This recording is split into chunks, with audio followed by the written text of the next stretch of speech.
কথায় বলে ৬ কোটি বিল আর ৯ কোটি কান্দা নিয়েই টাঙ্গুয়ার হাওর। দিগন্ত জোড়া নীলাভ জলরাশিতে হিজল, করচ আর নলখাগড়া বনের অপরূপ সৌন্দর্যের লীলাভূমি দেশের দ্বিতীয় রামসার সাইট খ্যাত এই হাওর। লোকচক্ষুর আড়ালে থেকে গেছে প্রাকৃতিক সৌন্দর্যের অপার সম্ভাবনা। এবার তাই এই আয়োজন। নৌকায় মঞ্চ, নৌকাতেই দর্শক। জ্যোৎস্না উৎসবের রাতভর বাউলা গানের আওলা সুরে মাতোয়ারা সবাই। আশ্বিনের ভরা পূর্ণিমায় জল জ্যোৎস্নার মিতালিতে প্রকৃতির এই অপরূপ স্বাদ সেখানে না গেলে হয়তো জানাই হতো না অনেকের।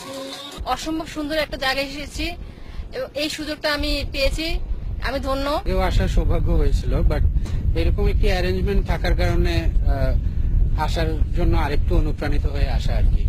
এতদিন নানা ধরনের আয়োজন দেখলেও জ্যোৎস্না নিয়েও যে উৎসব হতে পারে তা ভাবতেও পারেননি অনেক পর্যটক।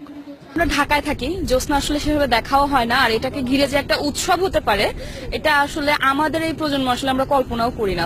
টাঙ্গুয়ার হাওরের অবারিত সৌন্দর্য আর জীববৈচিত্র্যের সঙ্গে সবাইকে পরিচয় করাতেই এই আয়োজন তাহিরপুর উপজেলা পরিষদের।